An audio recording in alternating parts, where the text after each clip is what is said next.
Greetings, 216ers. This is Professor Kaufman, and what will follow is an overview of your first C programming project for 216 during the fall 2024 semester. This project, in honor of the election that's upcoming, deals with some political issues. It's not overtly endorsing any particular candidate, but rather a style of election that's not commonly used in the US, but is coming to some notability on account of its considered more fair in certain settings. It's referred to alternatively as ranked choice voting or instant runoff voting. And the ranked choice aspect we'll talk about in a second. If you're curious, there are several resources that are linked here in the middle that give short video overviews that could complement my treatment of it here. But as ever in programming, the first goal you should have is to understand the domain. What is the purpose of the program you're supposed to write? What problem does it solve? And so we'll take a minute to do that up front and then start diving into the code itself and how the structure of the project is oriented around solving that problem. So consider the following situation. We're going to have an election for some sort of a position. And rather than use the traditional mechanism of everyone just votes for their candidate, rather in a ranked choice voting scenario, you specify an order of preference for the candidates that are up for the position.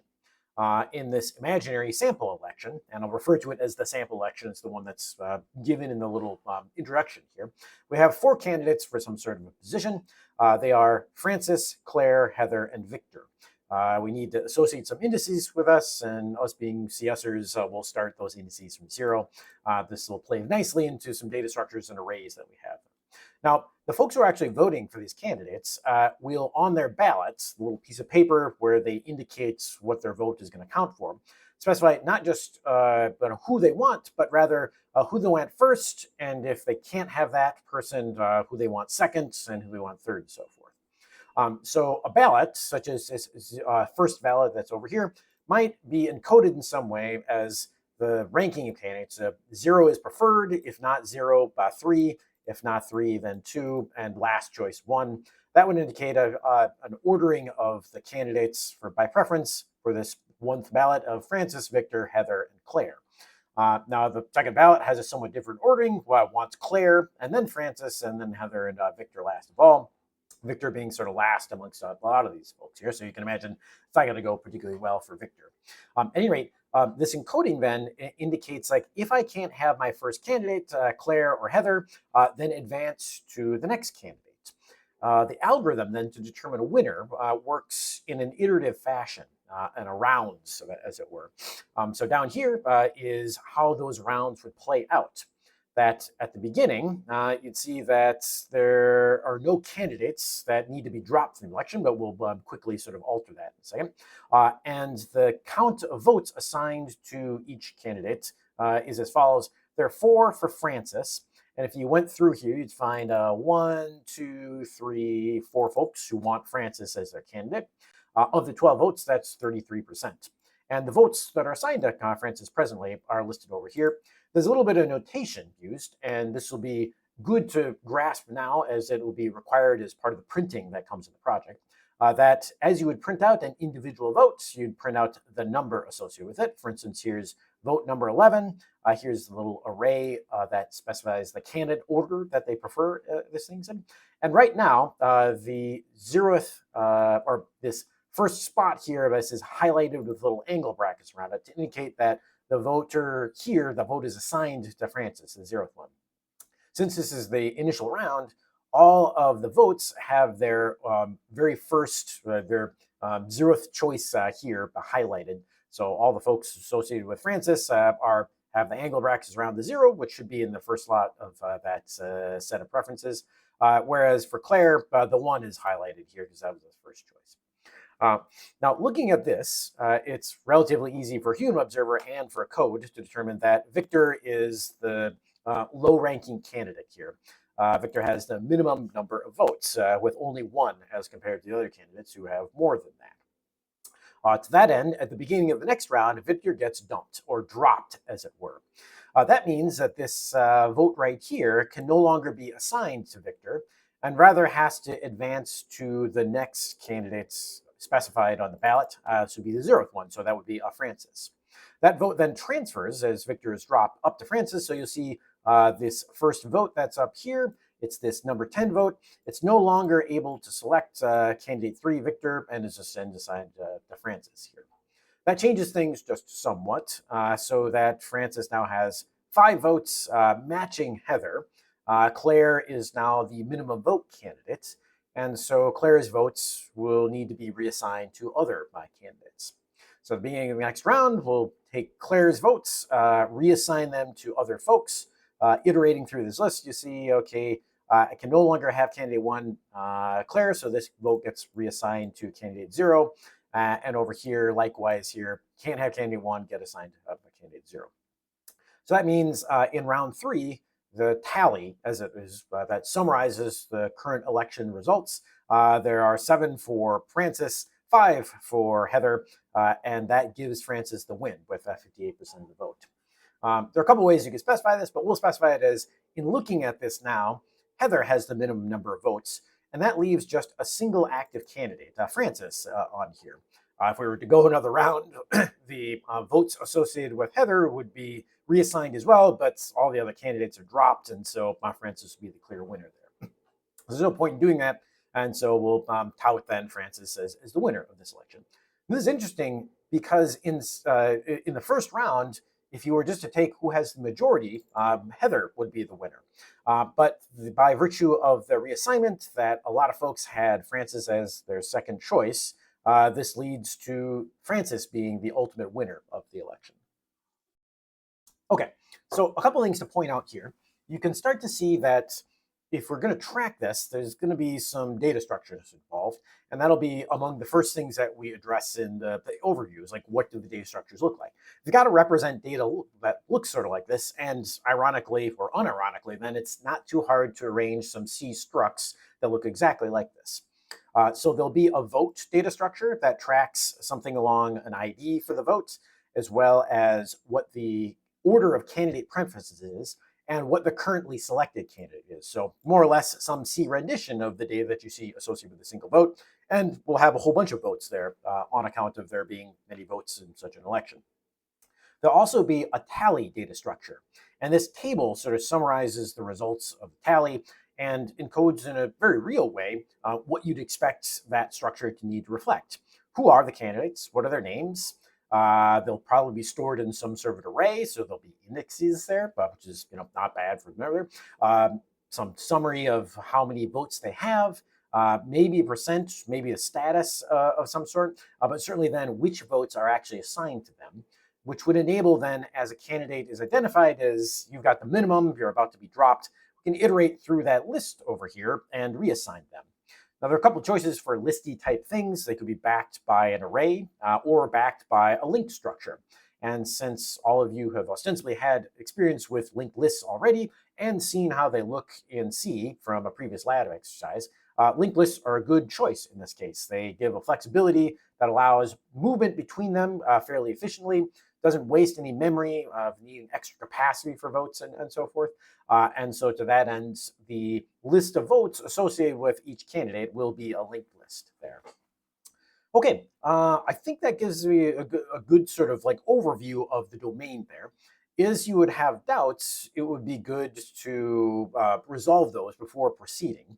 But what you can recognize is a couple of things that, there's going to be some iteration, there's going to be some movement between things, there'll be a central tally data structure that tracks the current results, and then some way to determine after some number of rounds, there is a winner, or potentially there is a tie between folks. And we'll talk about those conditions a little bit more as we go ahead. Now to the project infrastructure. So like the labs, projects in the course will comprise a code pack that you can download. And very shortly, we will go up top, grab this p1code.zip, download it, and get to coding on it. The contents of that, as you would unpack it, will comprise a few different things. But you'll note here right at the top that this RCV funcs and RCV main of these files, they won't actually be part of the code pack. You will need to create them. And it's high time that folks start creating their own C files. And there'll be a lot of things that go into this, but I'll show you some shortcuts as to how to get off the ground quickly on that stuff.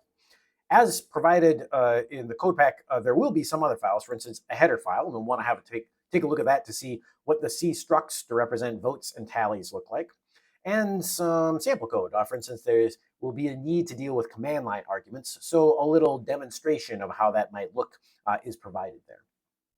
There'll also be some data files, as in order to process an election, the ballots themselves will probably be encoded in some digital form, and one simple format for that is chosen here in the data directory. There'll be a vote sample and votes 5 candidate.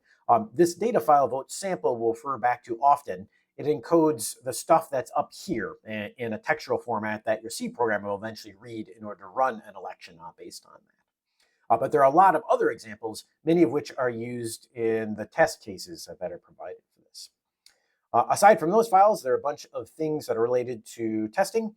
So there's a testy program that is responsible for running stuff, a C interface that runs some test cases on the C stuff, a test results directory where test results go. It may not be there to begin with, but it's created on running tests. And then a bunch of other little .org files that encode which tests to run for which problems. I'm seeing here that I actually merged a couple of the problems, so there is no problem 4. Rather, it's just a 1, 2, 3. So I'll knock that off when I'm done with the video here. And as ever, there is a makefile that will automate many of the tasks associated with the project that development is. If you like, you can type make help to see the features that come with this makefile. A couple notable ones, running tests, often good, and certainly testing for a specific problem, so running all the tests associated with that. As you get stuck and are trying to work on a specific test, it's very good to know that you can run just that single test with the following incantation. You make which problem, test-prob2, for instance, and then run only the 5th test. That will display the results of the test on the screen in the terminal for you, but also produce the output file if you prefer to look at it and the tests or in your text editor of choice. One other feature that we may need to utilize is make updates, which will go fetch and correct any mistakes I've made in files. So projects like this are somewhat complex, both to create and to administer, and inevitably there will be some amount of bugs that may need some adjustments to the provided files to them. To make that slick and easy for folks, make updates is provided, and that will download any changes that are needed and correct test files or other provided stuff. There aren't any such corrections that I'm aware of, right? But expect there to be some.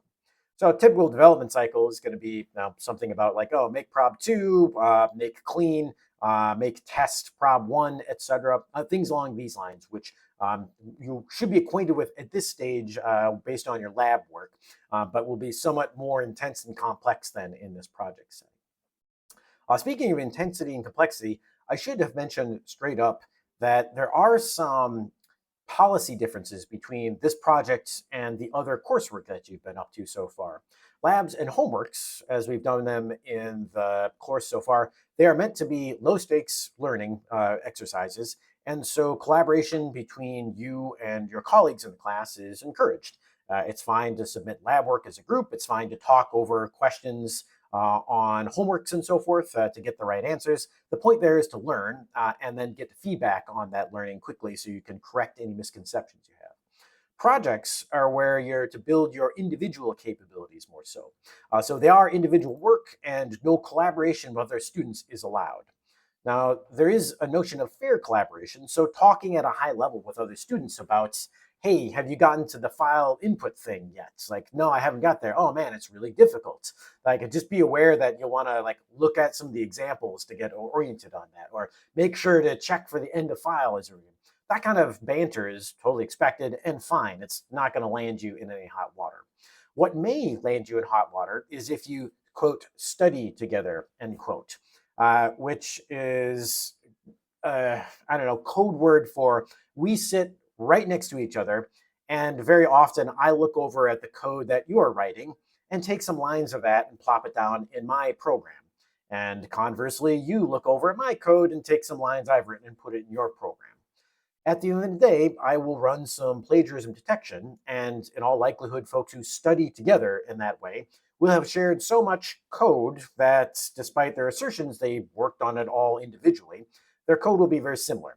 And there isn't any good explanation for that. It usually lands folks over with the Office of, let's see, what do they call it here? The Office of Student Conduct, I think. At any rate, the folks who deal with academic integrity issues. And those are not fun conversations to have. So don't study together in that way. Feel free to talk things over, to look at documentation together, to whiteboard things and so forth. But at the point that you sit down to actually write code, do so individually, as this will be the best way to test your own understanding of how the project works and to build the skills that you need in order to construct your own programs, debug them, and make them successful. Okay, so back to the project. Down here, as you start to get into the actual meat of what's involved, the first thing you'll encounter is this section 3, which is an outline of the required code that you'll have to write. Each of the items that is to be in this RCV funcs.c, a required C file that you're to write, is listed in here. You are free to add your own stuff into this that isn't mentioned, but that's not expected, it won't be tested. And generally, if you're sticking close to the implementation that is required, you probably won't need much extra aside from that. The outline itself is divided into problems. So there's problem 1 functions here, and details of what's involved with those functions comes in subsequent sections over here. And of course, then there's problem 2 and problem 3 and so forth.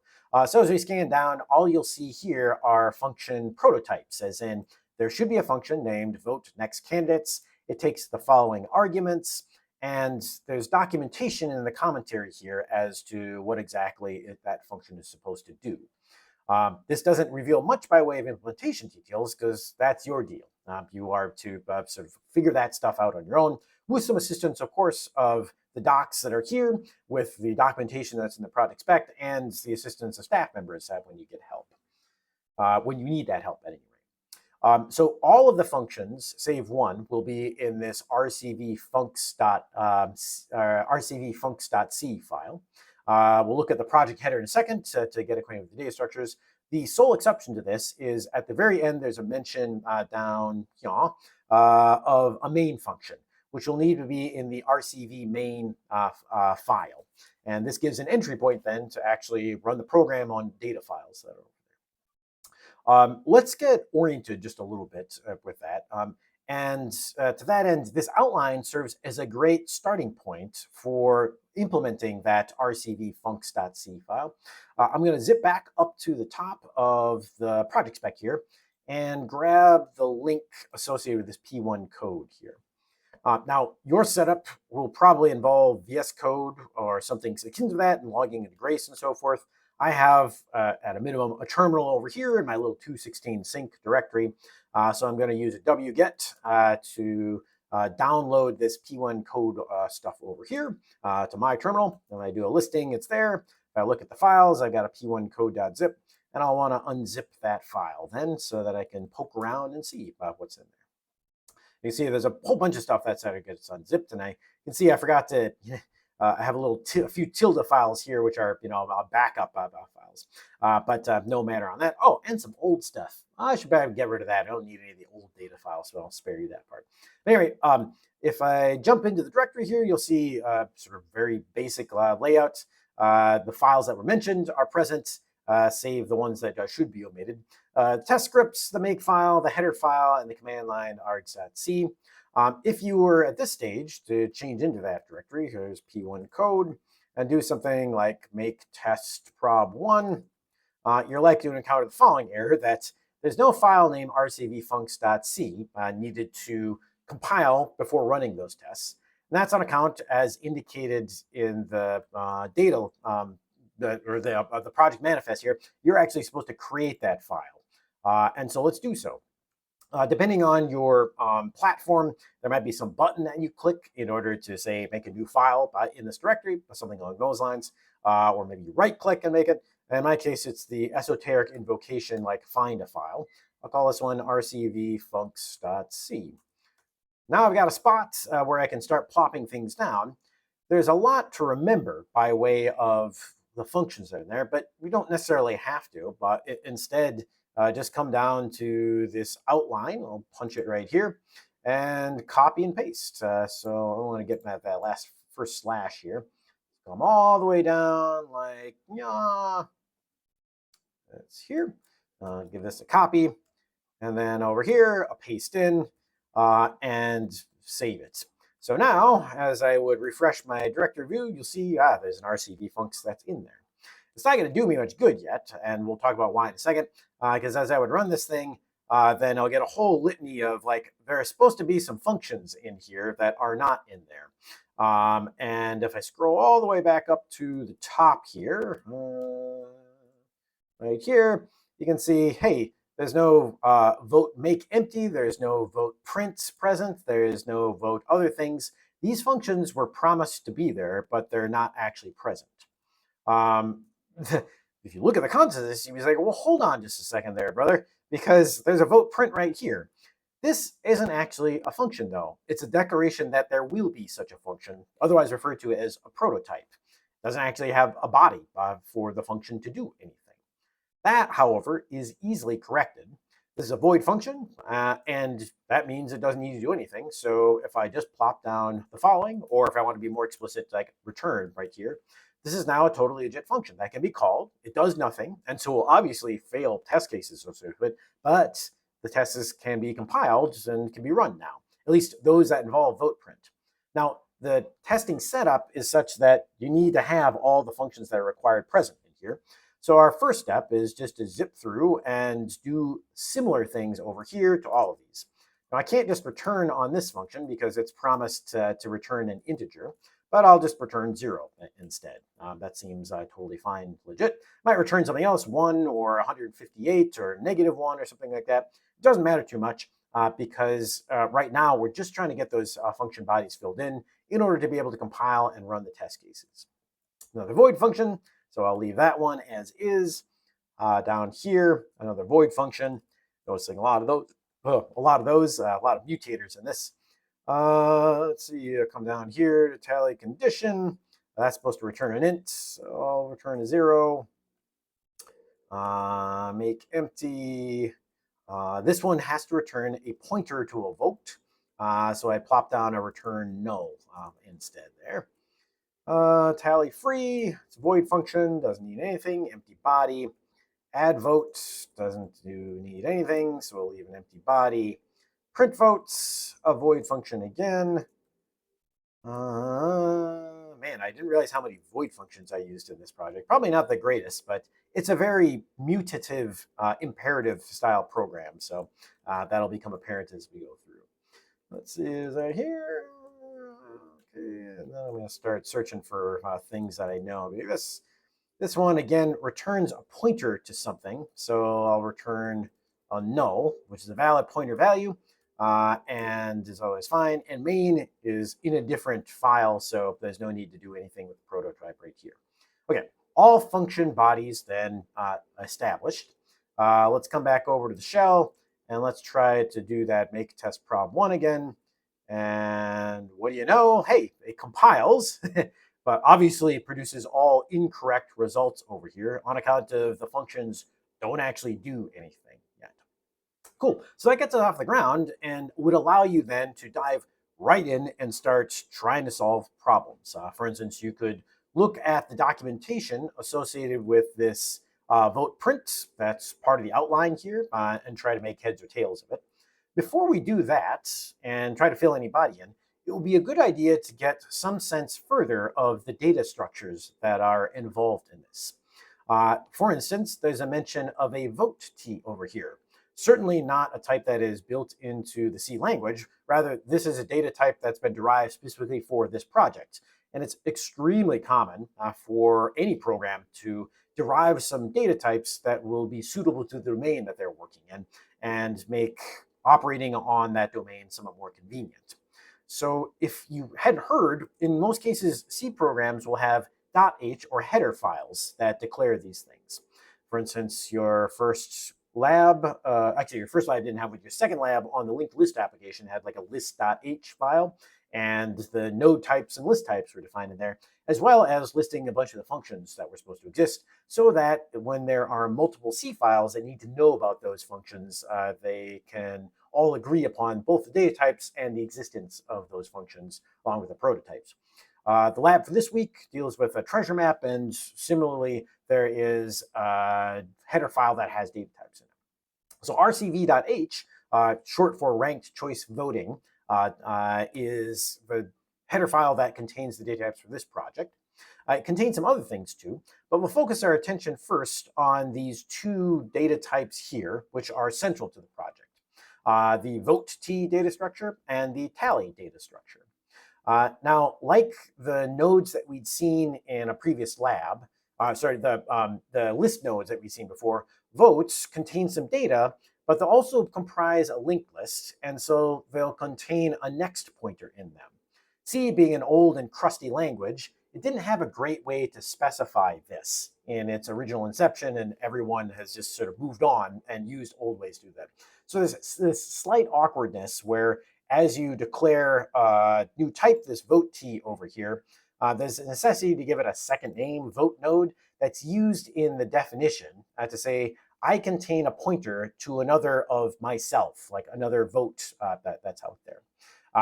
This has a lot more elegant statement in other more modern programming environments, but this one's good enough. It's the only time that you really need these weird sort of structa things to show up here. But depending on the project you worked on, they may prefer a different syntax or a different style of struct declaration than we have here. This one aligns closely with what you'd see in modern programming environments. So they just say vote tv, and you've got a vote, or vote t star vp for a vote pointer there. And then you can access the next field in it just as you've accessed the next pointers in the list exercise that we've done. It also contains then the ID for the vote. And so if we return back to the spec, go up top towards the simplified election here, this would be like 2 or 3 or 9 or 12 for the vote for the ballot that is being cast. The position that a candidate or that a ballot is at, which of the candidates it wants, and then finally an array of the candidates, the order of preference for that. So the pos in the candidate order, they usually be drawn in the documentation that we have as something like the following here. For instance, if I go down here and look at this first vote, the elements of that candidate order array, at the 0th element is this 3, indicating that was my highest preference, or this voter's highest preference. And then in the 1th element, there's a 0, and then the 2th element a 2, and the 3rd element a 1. That's the order of preference for those candidates. Pos, in this case, this integer field right here, it would be 1 to indicate my first choice 3 got dropped, and so now I'm on to the next best candidate in my esteem, which is candidate 0. That's the struct that encodes that. You can imagine, and we'll see a picture of this very shortly, that if these are all the votes that are associated with Francis, then the next pointer within this vote is going to be linked to this next vote that's over there. And we may as well like jump down a little ways. There's an important section in the spec here that talks a little bit about, let's see, I'm going to find it here, the outline of the code, and the getting started, and oh shoot, no, where did I put it here? Oh, the project data types, yeah, down here. This diagram of the data layout. Here's what a vote might look like in a sort of C struct sense. That's this first vote up here, as it shows up. It's got a ID of, let's see, 1. Did I screw this up? I totally screwed this up. I need to change the vote numbers over here because the ordering of this thing is a little bit wrong.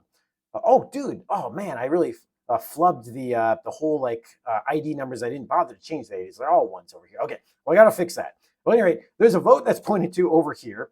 And then following that, if you follow the next pointer, there's another vote. And then following that, there's another vote. Usually, if this is what happens, I make a video of this and realize all the mistakes I've made in the spec and go back and correct it. But I'm too lazy to make another video, so forgive me for that. So here's a list of votes, more or less as it would appear up here of a list of 3. Here's the first one, the second one, and the third one over there. Whereas here's a singular list over here and a list of a couple of them. As you would look at this diagram, the legend over here, the thing that's supposed to give you some sense of what the notation means, the yellow stuff are all vote structs. And the little slash here, that's to indicate a null. That's what you'd expect to find at the end of most linked lists. And the next pointer of this last vote in the list has such a null there. The other part that's in this, the purple stuff, is the tally data structure. And if we return over to the header file here, you can see this one's a bit more involved because it contains pointers to all of those lists, as well as other information about the nature and state of the election at the moment. So there'll be an integer indicating how many candidates are in this election. And in this case, there are 4 of them. That means that there are 4 occupied spots in this array of strings that have Francis, Claire, Heather, and Victor in them. And each of those candidates should have a status of some sort, indicating whether they're active or about to be dropped or have been dropped in the past. You can see active, min, short for min votes, active, and drop, short for dropped. That's this status column over here. So as expected, we have struct that has all that information in them. Now we'll talk about the specific encoding for this in just a second. That's also present in the header file, but give it some moments and we'll get around to that. So the vote counts are also stored in there. 3 for Francis, 1 for Claire, and 2 for Heather. Victor's been dropped, so should have 0. And you can see the array candidate vote counts, that's present there. And then finally, there's an array of pointers to the lists of the votes that are associated with each candidate. Candidate vote 0, if you trace the 0 carefully over here, you'll find the ones that are for Francis. Right now, all of the pause things here, so this is index 1, index 0, these have refer to this vote should be assigned to candidate 0. That's why they're part of this list. And over here, position 0, there's a 1 in there, and that's on account of it's assigned to candidate 1. It is currently Claire's vote. Now, these arrays and several other things on here, they're not drawn in full. And if you look carefully at the header file here, you'll see a couple things. For instance, that the maximum number of candidates that's supported in this election is 128. That's the length of the array here, candidate order, as well as the length of several other arrays that are mentioned down here. The picture itself doesn't show those extra elements, so beyond this, there would be additional elements in the array, but they should have some special values, no candidate in them, which is defined as -1. We'll see in a second. But in the interest of saving space, I'm not going to draw out 124 empty entries over here, nor over here. There's also a limit that's specified here on how long names can be. That's 128 characters. And we don't expect to bump against any of those limits, not in testing and not in sort of reality there. But it is an important consideration that in the limits, some of this code might actually break if we start to exceed those limits. It'd be good to code checks for some of that stuff in. We'll elide a lot of that, except in a few cases that are specifically documented. Okay, I think that's all I need to say about that part there. Now, a more flexible data structure would involve not sort of fixed length stuff like this, but potentially variable length. But that would complicate things somewhat by way of the implementation. And this being a first project in C, it'll already be somewhat complicated. And so these are fine approximations that you could build on to be more sophisticated if you choose to. Now, I mentioned one other thing, this no candidate business out here, and it calls to mind something that hasn't necessarily been attended to elsewhere. Now is a time to do so. These things here, like max candidates, are oftentimes referred to as symbols. It's a word. It's pound defined to be a particular number. And that's useful because it's done at compile time, so these arrays can be sort of fixed sized. And this -1 over here, it's going to be treated at the low level by the CPU just as a -1. But to a human observer, as they would see no candidates in code, this is a lot more meaningful than a magic number like -1. That the implication is like, oh, this spot has the symbol no candidate in it, defined as -1, but it says no candidate, which means apparently no candidate was available here or something along those lines. Much better for human readability than just writing a raw -1 in there. We'll preview this, but as you look down ahead, there are a bunch of other pound defines here for symbols that are associated with things like, oh, is there a winner for the tally? Or should I continue to another round of the election because I can't declare a winner or a tie yet?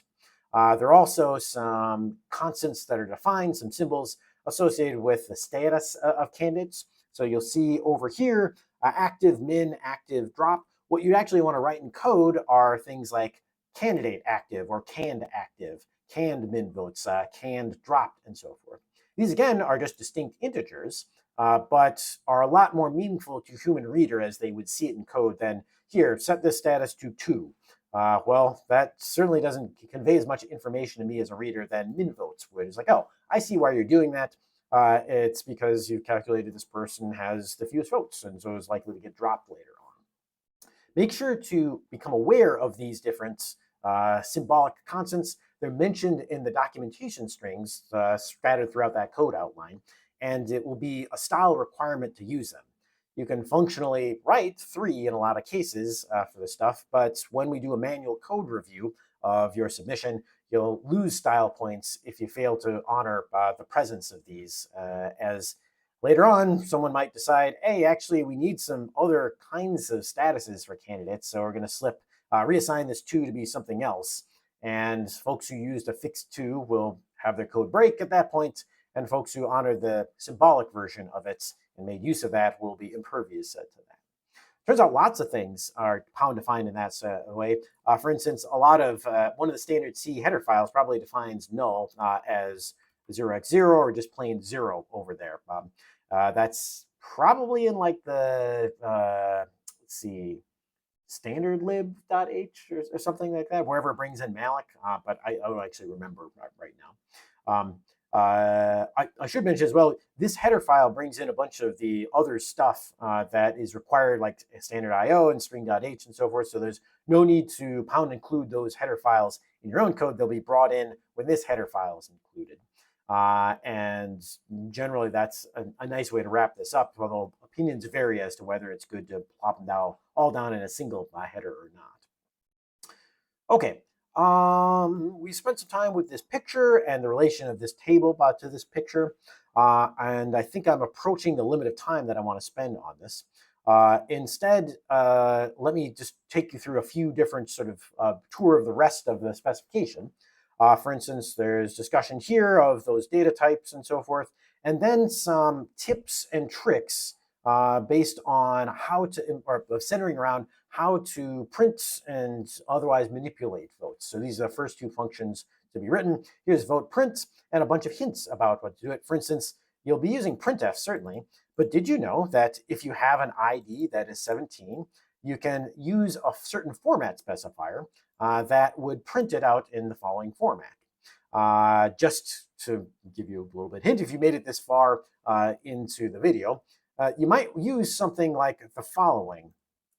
So if I use a printf and then a %d here, in order to access the ID field of vote, and it does have an ID field here, you might think to write, okay, votes.id, but then you'd remember, oh, wait, this isn't an actual vote, it's a pointer. So as we've done in a previous slide, you have to use this little arrow operation. And if you're confused about dots versus arrows, that's something that we'll start talking about lecture tomorrow, in fact. And so there'll be ample material to hopefully assuage those doubts. So this, if it were actually a value of 17, that's a note, would print 17, which isn't exactly formatted right.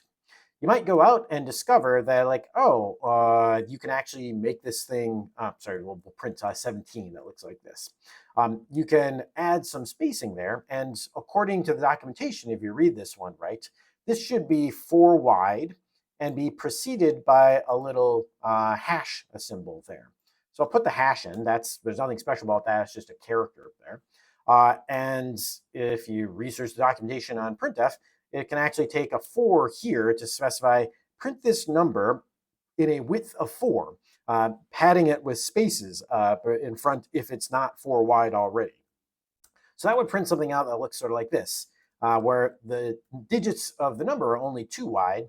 And so printf will automatically, because it needs to be 4 wide, put a couple spaces here. Now that's still not quite right, because I don't want spaces, I want zeros filled in there. And to that end, you might do a little bit more research and find like, oh, Actually, printf has one other trick up its sleeve. Well, many other tricks, but this is the one that's pertinent. If you put a 0 here, it will, instead of filling spaces, fill with zeros and print out exactly what you'd like there then, by way of the ID formatted correctly. Now, this is a single line of code and stems from an understanding of what can printf do for you. Instead, if you sort of fail to observe that that functionality has already been solved and you should use it, it can be extremely tedious to figure out, okay, how many digits wide is this number? I have to zero pad that myself with some kind of a loop, and have potentially different code in the event that the number is 3 digits long or 1 digit long and so forth. So make use of printf for that. It's got a bunch of other tricks up its sleeve that will come later as you'd want to format some other things. So that's a good part to figuring out first, like what's to go on there. The next part of solving this would involve printing out this candidate order, and as well printing specially whatever is at position. As if you just printed out the numbers here, it might go on the screen as something like 0, 2, 3, 1. But what you'd really want is, if pause is 1, I need to angle brackets around this thing in order to make it look like, oh, this is the one that I'm on right now. So take some time and work that one out. It isn't too hard and should be akin to things that you saw previously in programming, involving some loops and so forth, and some conditional cases to print things out. Hints like that, or akin to that out there, are scattered throughout the remainder of the spec. Down here are some hints associated with how to advance a candidate, as well as then descriptions of the remaining functions for problem 1 and how to go about solving those. If you get stuck, consult this documentation. If you're still stuck and have tried a bunch of things, then consider about visiting someone in office hours to get unstuck. But it's a good idea to give it your own shot. First, a sort of standard procedure then in terms of the development cycle would be, let's see, let me just print this out with a new line. That's not quite right yet, but this will at least give me some sense of like I'm making progress. I've added some code here. I would like to run some tests. Let me just run the test number 1 here to sort of see what's happening in that. And as I work my way back up, you can see up here, this is where I started running the test, like up here. It had to compile my code. I failed the test more or less as I expected to. And then the output down here gives an indication of what was wrong with the test. But very nicely, the stuff that I'm printing out, it actually is kind of close and matches some of what's over here. I could pop down a colon and get a little closer, but to get this part, I need to add that loop that was mentioned over there. It's a good idea in most cases as you look at this to sort of look at, this is what the test is actually doing, and here's the actual data that's going to be fed into it. So this is the votes to be printed. It's passed into vote print with a new line like a printed after it, and that means my code should not print that new line. That'll be an important consideration later on. I could even try the second test after this, but I probably want to sort of pass this one first before moving on to other things there.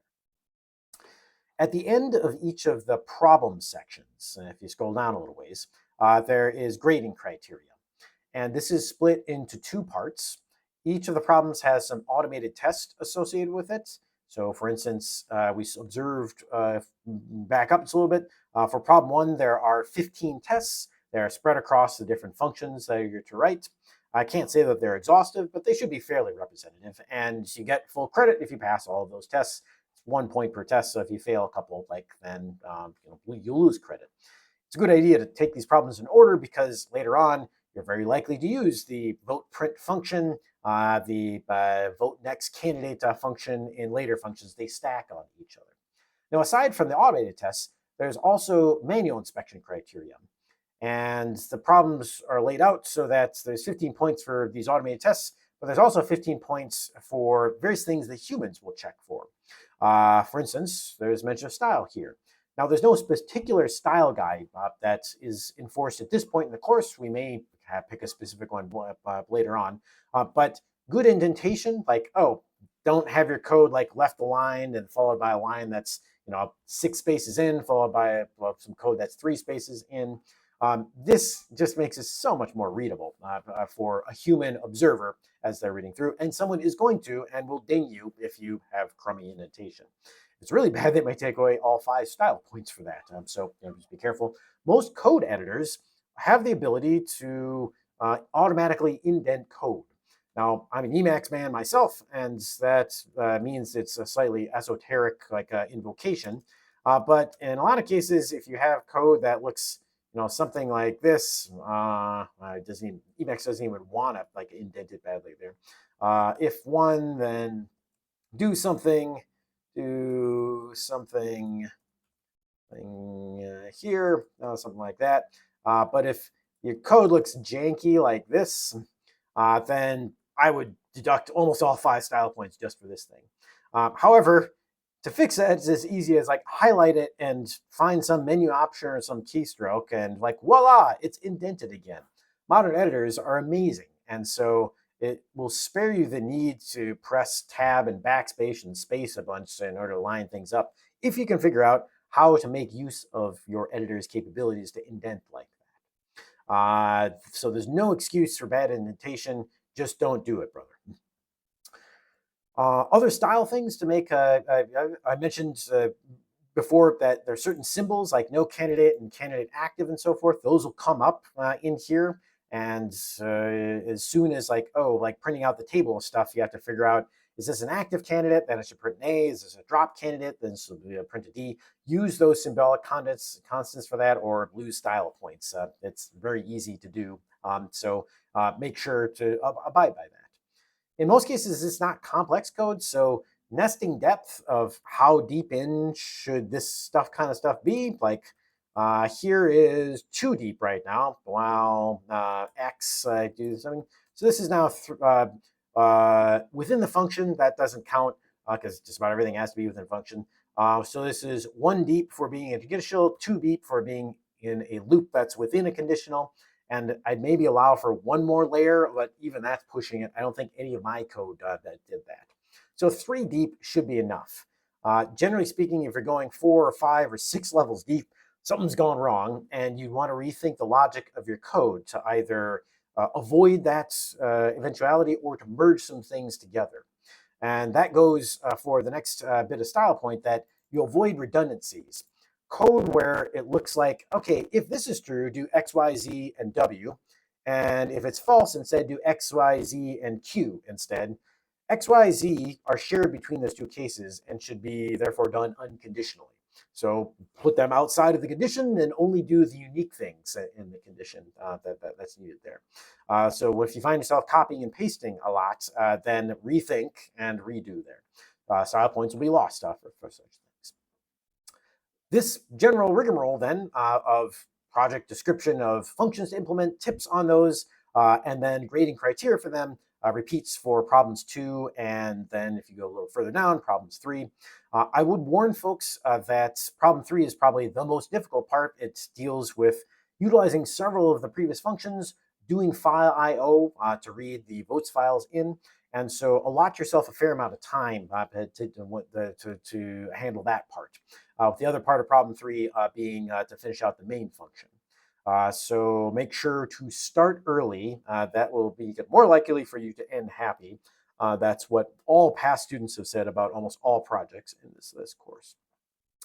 The only remaining thing that isn't part of the spec right now, aside from this video, which is nearly complete, is that there will be a makeup credit problem here that deals with some additional functionality. Now, makeup credit generally is not extra credit. Rather, it allows you to exceed the 100 points that are possible on the project. And should you then lose some style points, you have some points to spare. And if you get all 100 points and complete the makeup credit problem, usually it's about 10 points, then you have some points to spare should things go wrong on the next project. So those makeup credit points, they enter your project pool, but will not cause your credit for projects in the course to exceed 100%. That's a little subtle. So if you're looking for a major takeaway from that, if you have time to do it, feel free to do it because it will insulate you against mistakes on projects, but it won't allow you to get additional credit in the class on top of 100% for all projects. Yeah, I think that's it. The plan for the makeup credits is already alluded to in some of the description. That in some cases, well, I back up here and find makeup credit section here. In some of the comments, there's a mention of handling underspecified ballots where maybe someone only specified the two candidates and didn't care after that to specify more. In those cases, handling the no candidates to take a vote and pull it out of the election, it becomes invalid at that point. That'll be the essence of the makeup credit problem. The hints and guides for the makeup credit here are already present, so if you want to sort of work on that, that's fine, but it's probably better to implement the base functionality, and then as you have time, come back around and add makeup credit functionality. After, of course, saving a copy of your project that is going to work for all the standard stuff, because oftentimes when you make changes, then you break things from before. And there won't be any sympathy for folks like, it was working before I did the makeup credit problem. Now it's failing all the tests. Like, well, you probably should have held on to that copy of the code and submitted it instead of the broken version that you have. Okay, that's all I got to say on this. Submission is similar to labs. Zip it up, upload it to Gradescope, and we have a couple, almost 2 weeks to work on here. It's due on the 23rd of September here. That's not next Monday, but the following Monday. So plenty of time to get to work on this thing. That's all I got for you now. For now, happy hacking, gang, and I'll see you in lecture.